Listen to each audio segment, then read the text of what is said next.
So the second thing that you talked about after dreaming was visualization. And I would love for you to build on that, because at first I was a little bit confused, because I thought dreaming is a form of imaginary exercise and so is visualization. What distinguishes one from the other? So the act of visualization is literally taking it a step further than dreaming. Dreaming can be conceptual. It's like, I have an idea. It's like, it's possible to make X, Y, and Z happen. But visualization is literally going through the motions of picturing it in the screen of your mind. And we're starting to light up different brain areas when we start to get visual.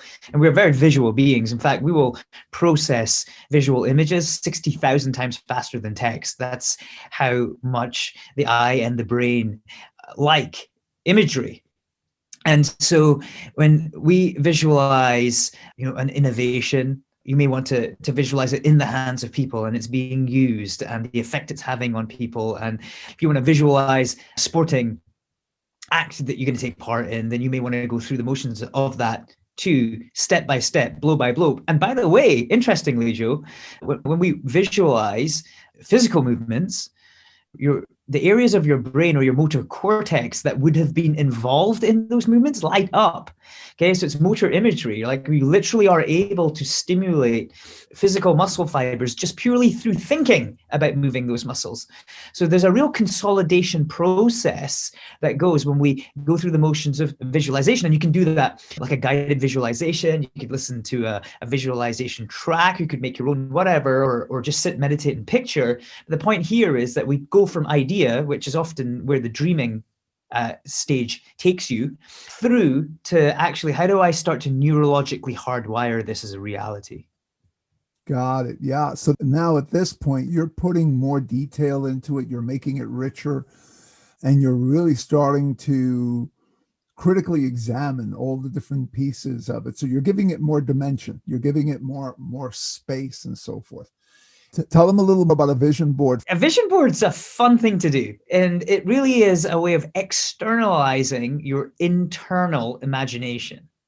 All right. So you have a screen in your mind and you can start to picture things of the life that you are working toward. And that might be a picture of your physical body, what shape you're in, how you have your haircut, what you wear. It could be a picture of your environment, where you live, the house that you're in, the size of it, where it's based. It can be a picture of your family, etc., etc.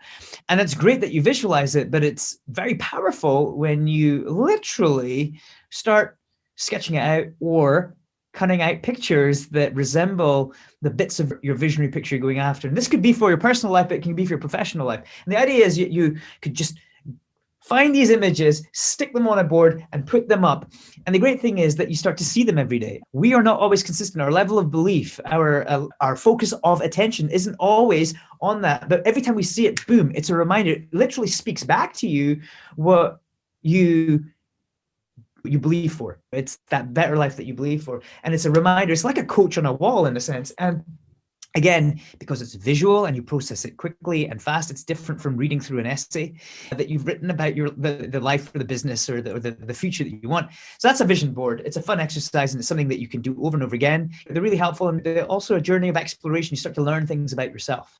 You start to learn things about your heart, your inner desires, and things like that. So that's the vision board. That's excellent. And for our listeners who are ERG, BRG leaders, resource group leaders, one way they can do this as a group, the same as an individual, but as a group, they can put pictures together and they can create their own external shared vision of the world that they're trying to create in the organization. So if their idea is an organization that's more equitable and more inclusive, they can take what they have and then they can use that picture board to create that collage that then they put out there that becomes that constant reminder of this is what we're aiming for. This is what we want. And that helps to focus the mind on the outcomes that we're looking for by visualizing, by using that visual channel that you talked about, which is so powerful because it makes such a strong impression on us that we're seeing this. And so I love that.